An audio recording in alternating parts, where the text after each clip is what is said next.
Okay, three, two, Okay. one. Welcome back to another episode of S Tier Like the Best. I'm your host, Michael Chang. It's my pleasure to welcome my good friend Sandeep Nada to the show. Um, folks, if this is your first time listening to the show, we talk with leading investors and operators within the short-term rental space to help you become a better short-term rental investor, help you better invest your time and money. If you like the show, please subscribe and share with a friend that is also a real estate investor that's interested in Airbnb short-term rental investing. So with that, Sandeep, welcome to the show. Thanks for taking the time today. Well, thank you so much, Michael. I'm proud to be here, and thanks for having me on. Yeah, no, you're welcome. Sandeep and I go way back, many years in the business together. Sandeep's a very successful investor, and I wanted to bring him on the show today because um, I wanted to make sure that he is able to tell his story so that we can all learn from his experience. It's been a really interesting journey. So, Sandeep, why don't you kind of take a minute to introduce yourself to the audience? Sure. So I've had a pretty varied career. After college, I worked in the strategy consulting industry. I worked in technology marketing. I worked in consumer packaged goods for a while. And then first, I kind of grew up in a real estate family. My parents bought long-term rentals, and so I kind of grew up hearing about real estate and the problems and the successes and all that stuff. But the second thing was that the last part of my career before I quit my W-2, I was the vice president of marketing at the Cosmopolitan of Las Vegas. And for the couple of positions that I'd held before that, I was responsible for pricing and marketing hotel rooms. So in 2012, when I saw Airbnb and Vrbo and stuff taking off, I happened to own a condo in downtown Austin, which amazingly did not prohibit short-term rentals, unlike 99.9% of HOAs. So kind of take it over and run it for a year. And I kind of looked at the statistics after a year, and I saw that they were getting a 42% occupancy rate in the center of downtown Austin, which is horrible. The RevPAR line looked like a heart rate monitor. They're supposed to manage it to a flat line. And I realized that if I had bought the place for cash at that point and done no better than them, I would have gotten a 50% cash on cash return. If you lever it 4-to-1, even if I did no better than them, over 100%. Sorry. So, I majored in economics, and what they taught us was there's no gold lying on the ground. So I literally researched it and analyzed it every which way I could. I got publicly available information on tax receipts from the state of Texas, which showed, yes, there were people doing this in and around downtown. I matched that with Zillow data to see, what the purchase prices might be. And I still couldn't believe it, even though I had rock solid data to prove it. And so I was telling my wife about it every day for like a month. I was like, if I bought this place for cash today, I could get a 50% cash on cash return with like doing no better than these idiots. And after a month, so I'm a very analytical, quantitative guy. I don't make sudden moves. I make carefully calculated decisions, and that's why I spent so long trying to figure out if this was real or not. And finally, my wife said to me, "Hey, either stop talking about this or do something about it." And I immediately turned from timid analyst to gunslinger. I quit my job. I took all our money out of retirement savings. I flew down to Austin, and I put 16 units under contract for $6 million, which I did not have. I thought with this data, it would be so easy to raise the money. And I went to college with people that managed billions of dollars. And when I went to them and said, "Hey, I need $6 million to buy these places. Here's the returns. Here's the data," they were like, "We can't give you $6 million because that's too small for us to do the due diligence on." So I said, "Okay, well, give me 50." And they're like, "Well, we can't do that because that would not be fiduciarily responsible." So I had to terminate all the contracts. It sounds risky. What I did sounds very risky. My wife was extremely worried. But in Texas, they have an option fee that gives you the unilateral right to terminate the contract. So I spent a few months on this. I didn't just do it, within a week or two, but I spent about $6,000 on option fees. And sorry, do you have a question? No. Go ahead. So unfortunately, I had to terminate most of my contract, but 3 of the owners allowed me to rent their place at market rent for a year. Oh, and by the way, I was paying like 10, 15, 20% above market, because the net present value of the cash flows was so much higher than what the market value was at that time that it didn't matter to me. It didn't matter. Exactly. So I got, it's obviously mispriced assets, and there's a whole other discussion. I mean, the reason that STRs are mispriced and the reason there's an opportunity is because they're priced based on 12-month comps, not on income. Yeah. And everyone complains about, how hard it is to get financing. Well, if it was easy to get financing and they trade on cap rates, then there wouldn't be an opportunity, or at least not as big one. Well, let's pause. So I want to pause there for a moment. Yeah. I think, there. Yeah, sure. It sounds great, right? Like, you get $6 million of assets under contract, and then you pay a $6,000 termination fee to get out. So it's great option value there. It's like you control the asset for a very, very small amount of money. That was 2019. I was obviously, it was 2012. 2012. It was right? October of 2012. October of 2012. I was early. It was really early. So that's great. Kind of missed opportunity. Well, how they say, this saying, shooting fish in a barrel. This was like shooting whales in a thimble. No, I mean, I think that's a part where a lot of people struggle too. I think I struggle with that too. You come from a traditional background. We're all deeply analytical, and when you see something that doesn't make sense, naturally, you spend time trying to dig to the bottom of it and trying to disprove yourself. And I think where entrepreneurship is a little different is like, you find something that doesn't make sense, like great, it's like, this is great, I found something that doesn't make sense, so you just dive right into it. And that's kind of like a contrast I see a lot with like entrepreneurs versus people that kind of grow up in a more traditional kind of corporate environment, because like, you're not paid to be right, you're kind of not, you're paid not to be wrong. So you just like so it's not really like the mindset. It really is more like, hey, oh my God, I'm right here. More like, oh no, I must do, like, something's wrong here. This doesn't make sense. I got to dig in and find something wrong. I think for you too, right? We talked about this before. And that's absolutely what I was trying to do. Sorry, that's absolutely what I was trying to do. I was trying to prove myself wrong because I didn't want to be wrong, and I could not believe the numbers. I mean, frankly, I still can't believe it, and I lived through it. Anyway, I'm sorry I interrupted you. No, and I think looking at tax data is really smart, right? Like, people probably underreport versus overreport on taxes. So if it's doing that well on like actual tax reported data, it's probably actually understating it. Let's it's a great kind of opening start, right? You took a lot of risks, you saw an opportunity, and you moved forward with it. And that was 12 years ago. You quit your job. There wasn't a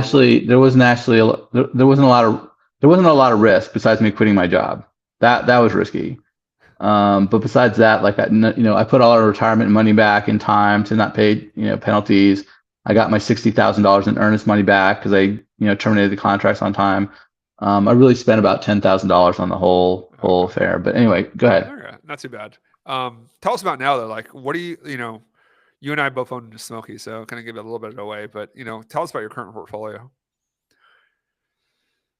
Well, sure. I mean, if you don't mind, I want to finish the Austin story a little bit. I mean, long story short, I ended up buying 5 places in that building, and I had held on. I bought 4 more. I already owned one, and I'd owned it since 2000. And I held on to it because I had done the research, and I saw that it was only a 3-story building, and you could build 51 stories there. And it was not in the Capitol View corridor, which in Austin, if you're in the Capitol View corridor, you can't build that'll block somebody else's view. So I knew someday somebody would come and buy the whole building. And, so I had those 5 places that there's 4 other places in mind that I ended up buying. I arbitraged some, I managed some. And then in October 2019, Carlin Development came and bought the entire building from us for $1,500 a square foot. So, I paid around $250 with leverage.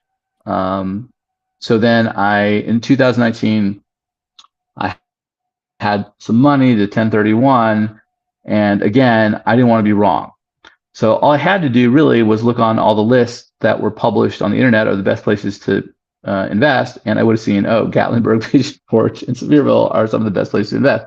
Instead, what I did was I probably spent like $30,000 on AirDNA data. So the entire raw historical data set from AirDNA, I hired a kid from UT Austin Business School to cross that with Zillow data for the cost side. So I got a return per dollar of investment for every zip code in the United States. And the number one market was actually Miller's Beach. Oh, no, sorry, it was Gary, Indiana, which I don't know if you're familiar with Gary, Indiana, but it's not a very nice place.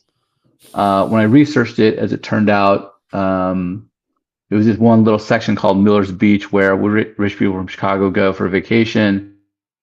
So the houses there are nice, they generate a lot of income, but the cost side from Zillow was from all the other crappy houses in Gary.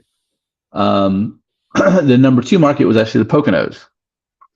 So I started looking into the Poconos. I could not find any new construction. I could not find any agents who really knew short-term rentals and understood it. And then the regulations, which you want them to be established, favorable, and unchanging, were off of that. Third market was the Smokies. So, and then I found Avery Carl short-term rentals in any.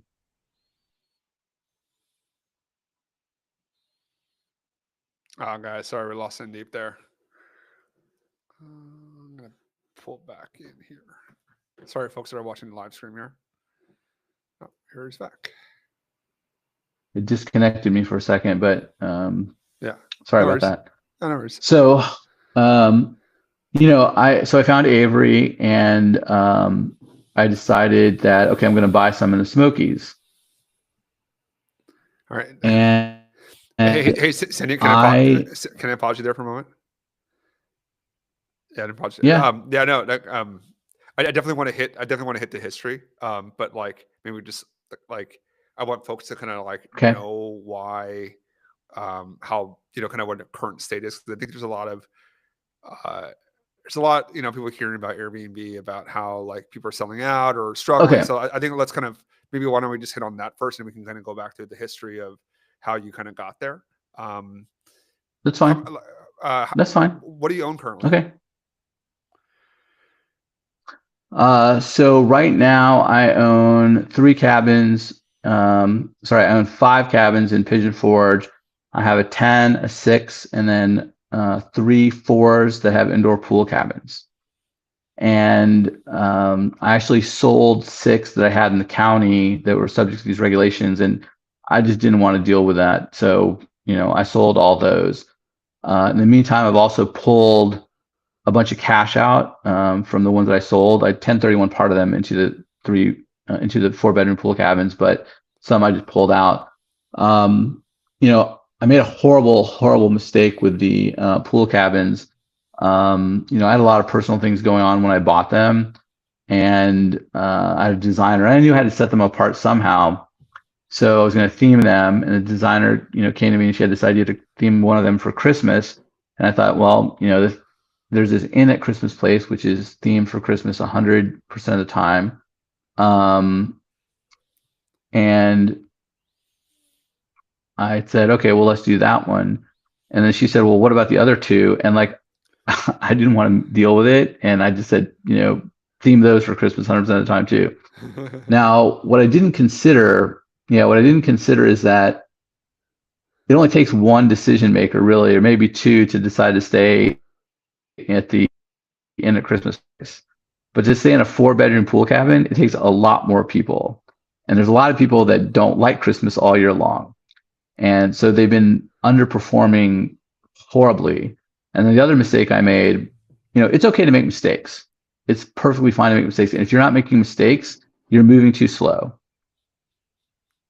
Agreed. But I let them ride like that for a year. I literally have done nothing about them for a year. I've just recently started, doing Facebook marketing and social media marketing. We actually had a guy dress up like Santa and go there and do a bunch of shoots. But anyway, so just, act fast, but pivot fast is what, the advice I'd give to people. Now, in general, I have seen ADR compression in the Smokies ever since I started in 2019. Well, that's not true. Ever since COVID ended. Because there's no barriers to entry in terms of there's no limits to how much they're going to let people build. And there's a wide spread still between the cost per foot to build and the cost per foot that you can sell at. And so unless they, start to really restrict building, I see, kind of a ceiling on ADR. I kind of see a ceiling on property values. I wouldn't be surprised if property values, kind of tank after the Airbnb pricing changes go into effect. So not to say there are not deals to be had. There are always deals to be had, but you have to buy right. There's a saying in real estate, you make your money on the buy. So if your listeners can find undervalued properties or properties where you can force appreciation by adding square footage or adding amenities, that's different. But what I would completely avoid is any cabin that is purely cookie cutter. If there's a cabin in a development with 50 other cabins that are exactly like it, don't buy that. Yeah, no, agreed. And there has to be some kind of differentiation, whether it's location, view, amenities. That's absolutely the case. I mean, we hear a lot of doom. We hear a lot of doom and gloom on, not doom and gloom. I think it's actually kind of turned. The market has turned. You're seeing it with the sales comps, and we're talking about the Smoky Mountains here. But actually, before we hopped on the call, I just want to check. I checked my numbers. Overall, we're down 4.6% year over year versus last year. So, Okay.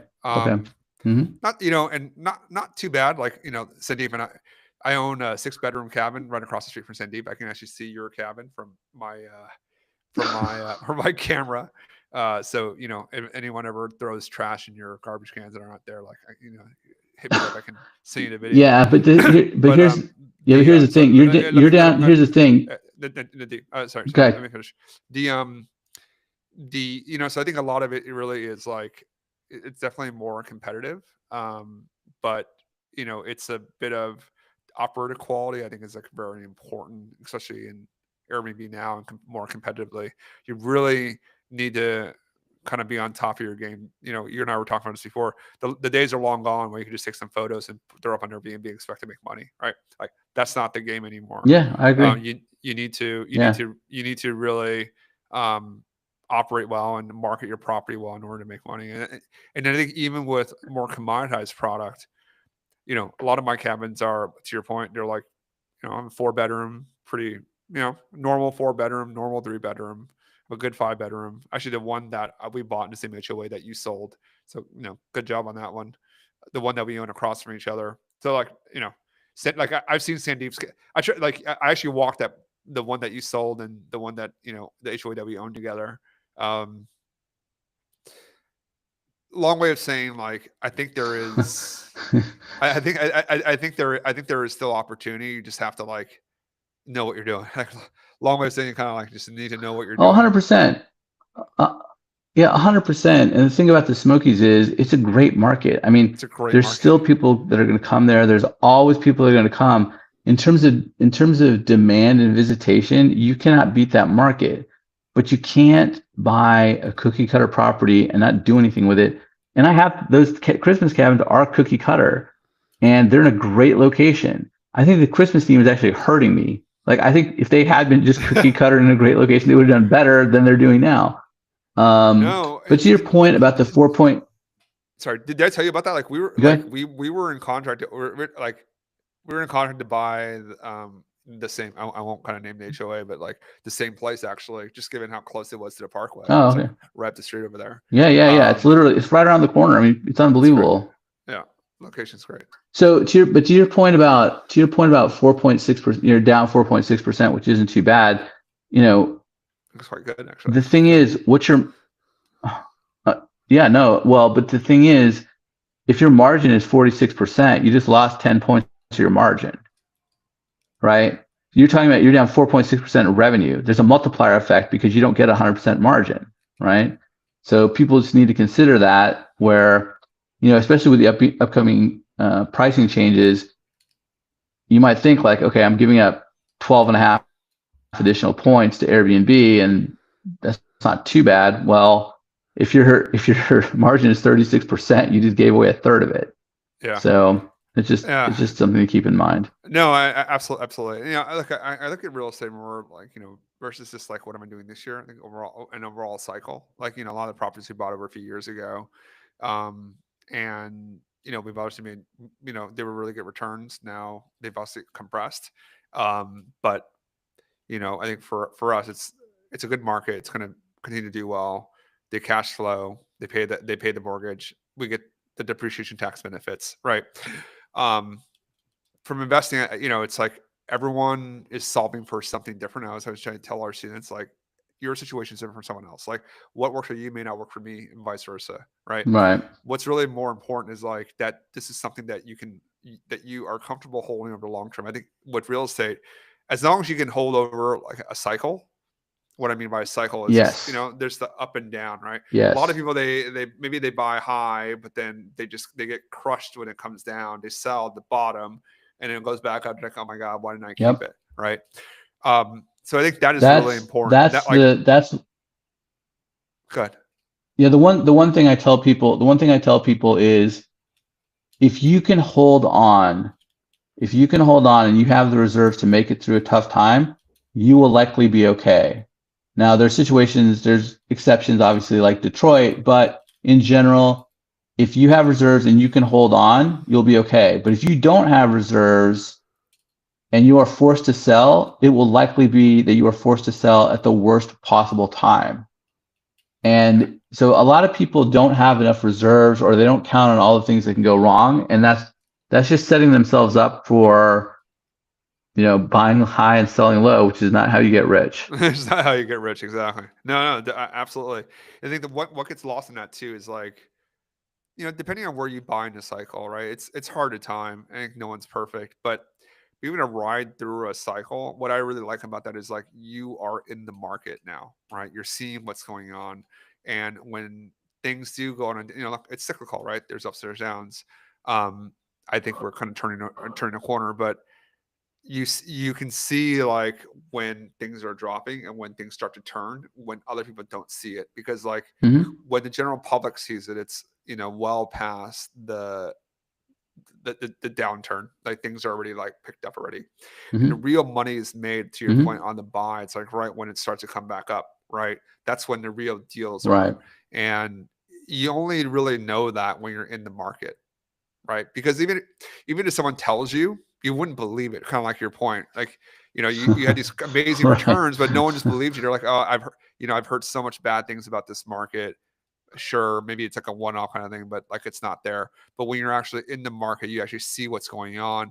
And, I think that's where, it's really powerful to like be in real estate. You really do see it, and then you're able to action on it, because that's when you can make, every 7-10 years, there's like real money to be made in the market.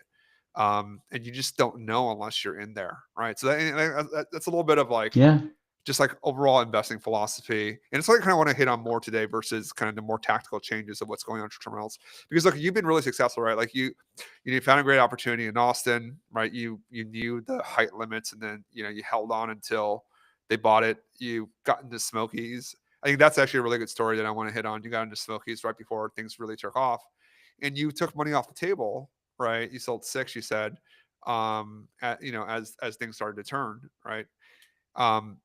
Maybe just give a sense of like is there a framework you're using to make these decisions? Well, it's not a framework per se. I mean, I just, like I said, I always analyze as much data as I can get my hands on. and qualitative and quantitative. And the funny thing about it is, I told all my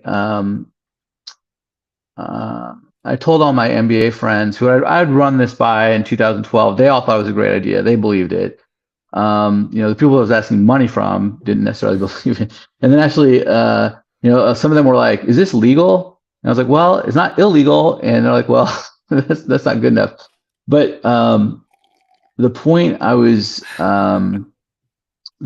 driving towards, is when I did all this analysis in 2019 with the AirDNA data and the Zillow data, Smokies came out, as the top feasible market, and I showed all this stuff to my MBA friends, and they're like, "Yeah, that's great. So buy some there, buy some in Florida, buy some out west, buy some in an urban area."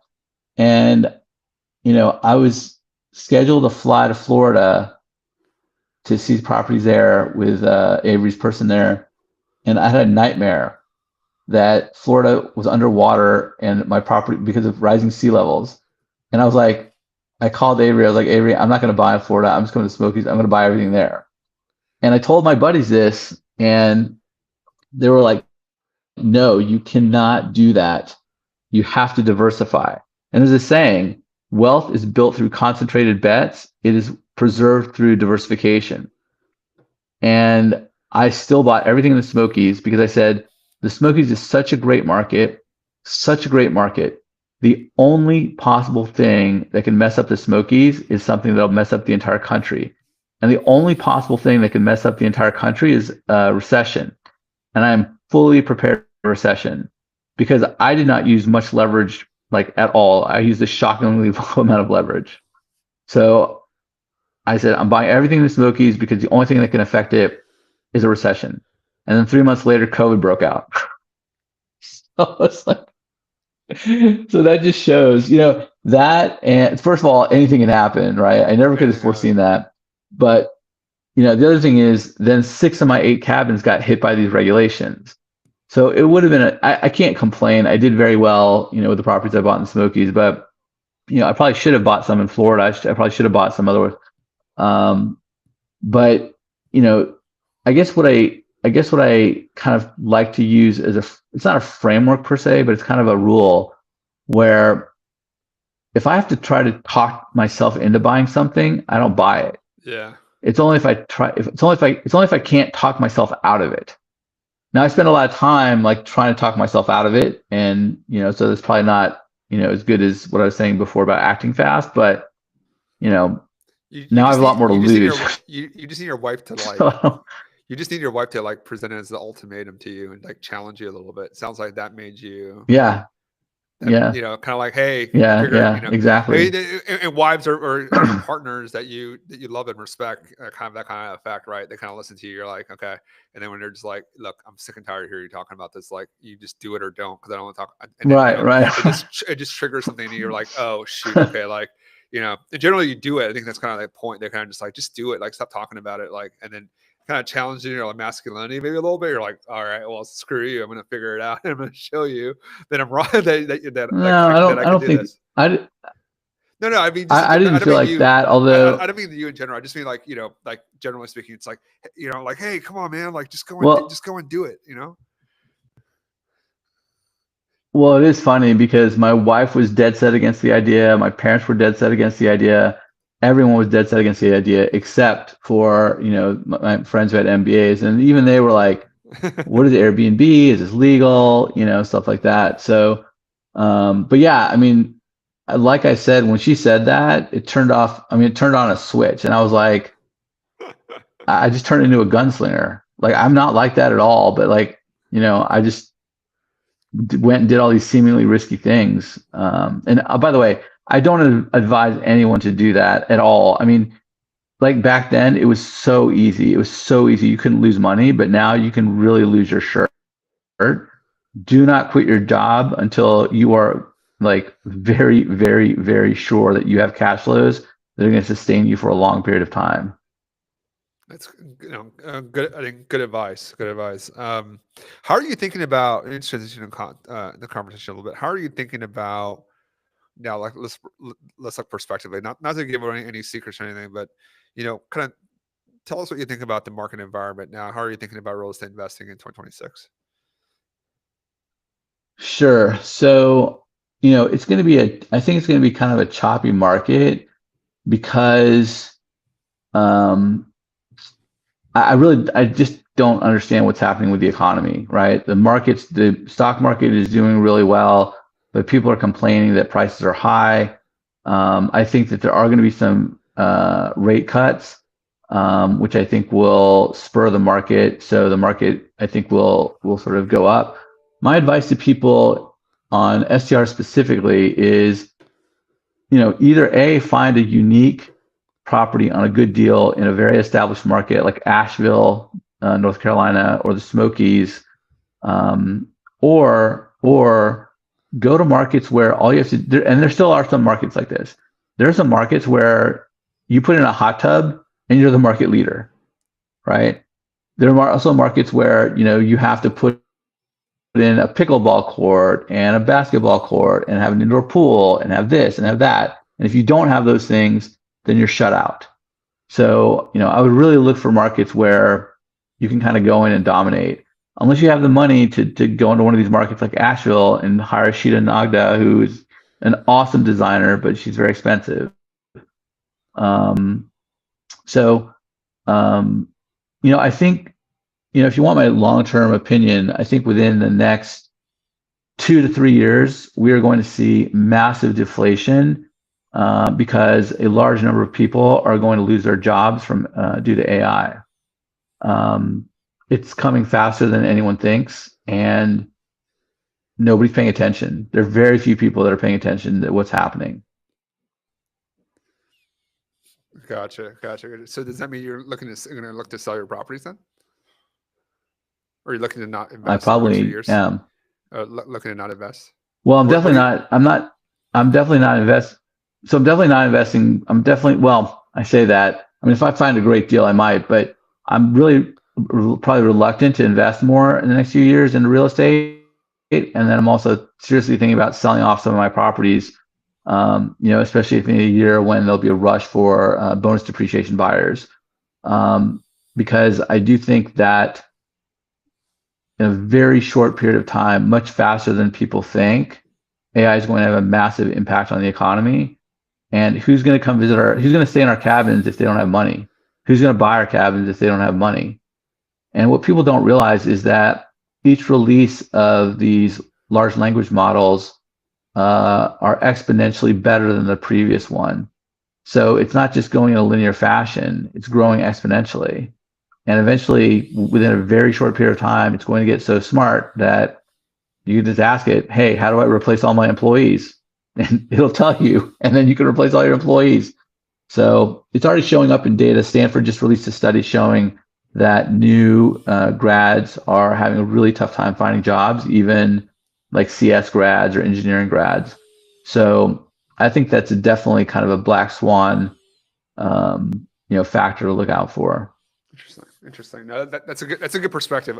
I actually have a very different view of that, actually, especially on the AI side. We use it, and look, I mean, look, it's so new. I think the surface area is so broad.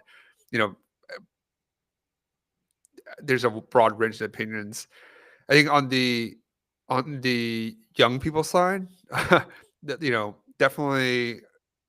So one of my neighbors is a very successful founder of a very successful kind of business SaaS startup. He came to me one day. We were having coffee outside, and he was like, "Man, like to your point, like the new version of Claude is maybe like a few months. It was maybe like 6 months ago. He's like, 90% of what I know is now valued at zero." I was like, "Really?" He's like, "Yeah, like literally, it can just do the code. Like, I don't have to do any of it." I'm like, "Holy!" I'm like, "Dude, aren't you worried?" He's like, "No, not really." I was like, "No, not really." I was like, "Why?" He's like, "Well, the 10% that I do know now, it's going to be 100% more, 100 times more valuable because like the AI can't do it." And then like that's gonna be like that's my moat. And I was like, yes. "Oh, okay, like that's actually really interesting." And I think that's where like if you can be replaced by, I mean, if you if your job can be replaced by just what the computer can tell you, yeah, like you're definitely really at risk, right? I think it's just like the upskilling of like what it can't do, at least currently can't do, that you can protect yourself. I think secondly, on the so kid, so sorry, just let me finish on this on the kid side.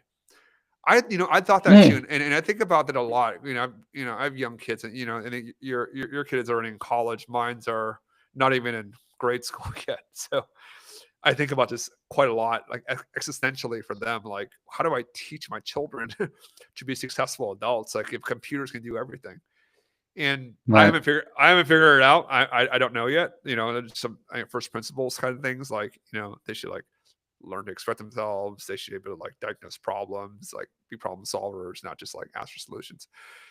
But I think about like the people, like, even with the Airbnb space, like some of these young people that you and I both know that are in their mid 20s that have like hundreds of units, right? Managing, arbitraging, whatever it is.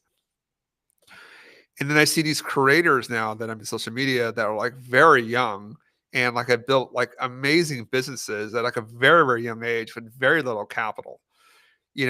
Kids that kind of Yeah. spin up AI agents that like, and they use social media to promote them, for example, that are hitting numbers that like 5 years ago would be like kind of like your situation with the Austin properties, like laughable, or like how can someone hit like $500,000 of ARR with no funding and like a 3-person team? Like, this is ridiculous. I don't believe it, but now it's possible and you've seen it.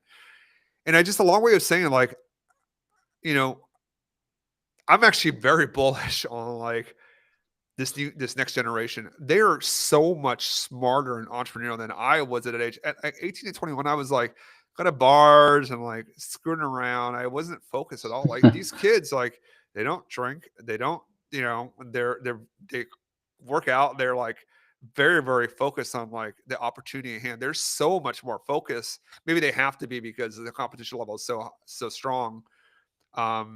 But they're amazing, and like Right. there are opportunities that now exist that like were not accessible. You and I are around the same age. Were not accessible to us. Like we had to go. Right. Yeah. You went to Yale. You went to Northwestern. I went to a public school. Then I went to like a decent MBA program. But like there was a very defined path for us. Like you got to get your MBA. You get a good job after college. You get in a good school. First Right. off, right? You get a good internship. Then you get a good job, and then you try to make some money. And then, Right. Right. like it was a very defined Right. path that you were like an engineer, lawyer, banker, doctor, or whatever, right? And now it's, I used to laugh at like Right. 5 years ago, people were like, oh, you're like being a creator. Like, how's that a job? And now look at me now. Like, that's my job. I'm 46 years old. That's my job. And the opportunity set is so broad. Well, it's interesting. It's so, go ahead. No. What I was going to say is, well, so I have a friend who he started an AI healthcare company 16 years ago. Now, the AI then obviously was very different than what it is now, but he started this AI healthcare company 16 years ago, and he just had a $1.25 billion exit. Now, he, said to me the other day, and so I've been getting more and more and more into AI. And he said to me, we are soon going to see the first one-person unicorn, or the first one, company that unicorns are billion-dollar companies. He said, we're going to see the first one-person unicorn any day now. I believe it. But to your point about, these kids and, they're learning and they're hustling and all this stuff. Yeah, that's great. But you're not thinking about is the 3 million truck drivers that are going to be out of work by self-driving trucks. And what are they going to do? There's going to be a wide swath cut through middle-class America by AI. And what are those people going to do? They're not going to have the skill set. Excuse me. The argument everyone makes is, hey, every single innovation in the past has created a lot more jobs. And the same thing will happen this time. But they don't describe how. And I don't see how it's going to happen. Like, you need, for every 30 of me that you needed in my first job, you now need one. You need one person who knows how to do the prompts, You need one person to do a job of what used to take 30 people.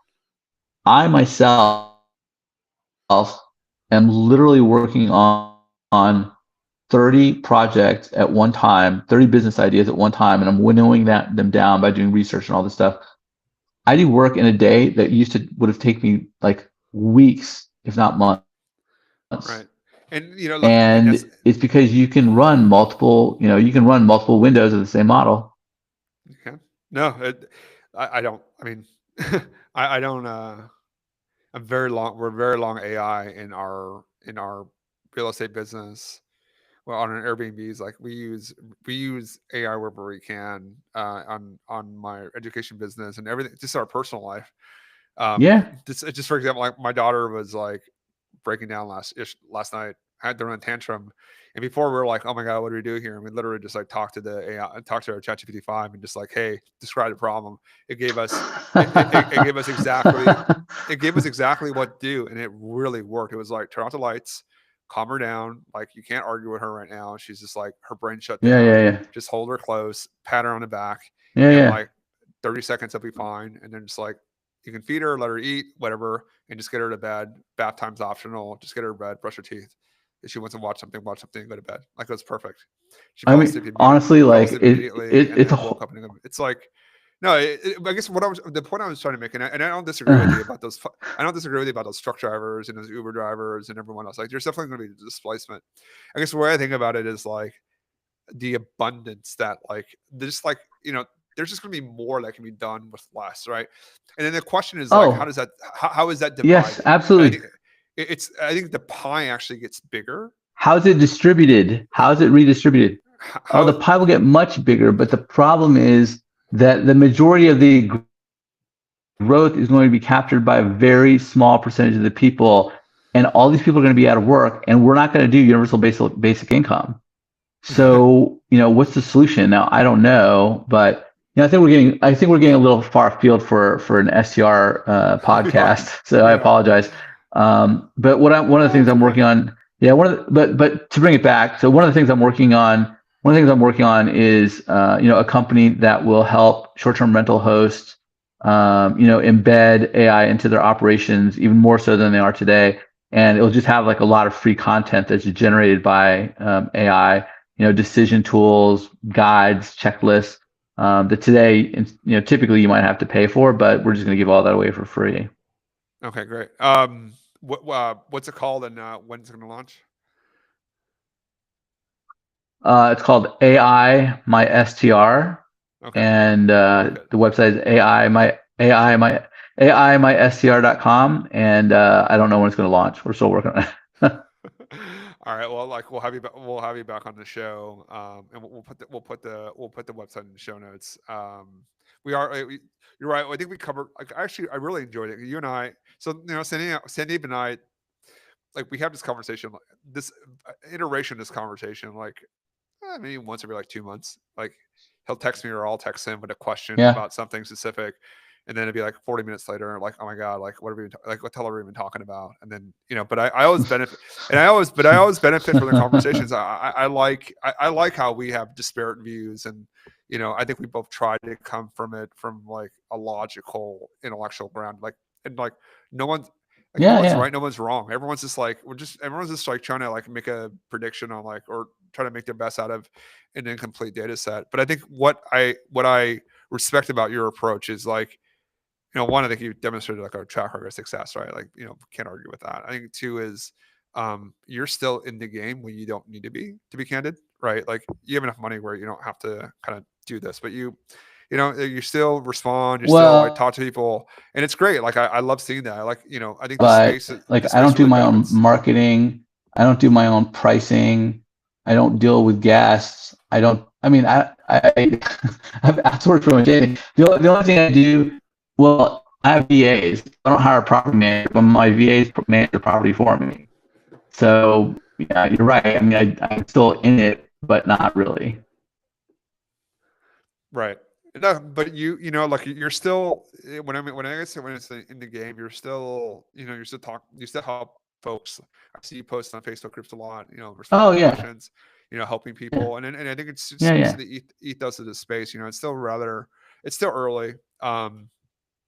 People, in the space that have been around for a while. If you have questions, people will answer you, right? And like, obviously there's a competitive nature to it too, but if it's not competitive, like someone can help you, they will. And that's what I really like about this space. And I like our relationship, and the people that we know, just between us among our network here, everyone is like everyone's open, everyone's kind of talks about like the issues and how gives you like real suggestions on how to fix some of that. And you don't see that in every place, and I really like that. Yeah. And I really appreciate you coming on the show and sharing your view, right? Like, Yeah, of course. we'll see in 3 years, right? Like, what do those truck drivers do, right? Is it going to be actually broad unemployment, Listen, I or hope I'm is there something wrong. else? Honestly, Is there something else? I hope I really hope I'm wrong, but it remains to be seen. But listen, I'm down to 5%, so I think we better cut it. Well, real estate's cyclical though, so it's very rate driven. So we'll see. We both have both have a driver's seat, or at least a passenger side seat to this. Hey, Cindy, really appreciate your time today. For folks that want to reach out to you, what's the best way for folks to connect with you? So the best way is just to email me at sandeep.nanda@gmail.com. All right, guys. Spam Bam's personal address. Any free codes, make sure you add Cindy's personal email to all the mail. All joking aside, no, I was really appreciate you sharing your personal email out. Like I think folks that have listened to this, kind of an atypical episode, but look, Cindy's one of the smartest guys in this space, and he's a really good person to connect with. So questions, reach out to him on his Gmail address. Cindy, thanks again for your time. I really appreciate it. Why don't we stop here, and we can talk a little bit more offline, okay? All right, cool. Folks, thank you for joining today. And if you enjoyed this episode, please leave a comment in the show notes on Spotify or Apple Podcasts. And again, if you want to hear more content like this, please subscribe and share with a friend. Thank you very much for your time.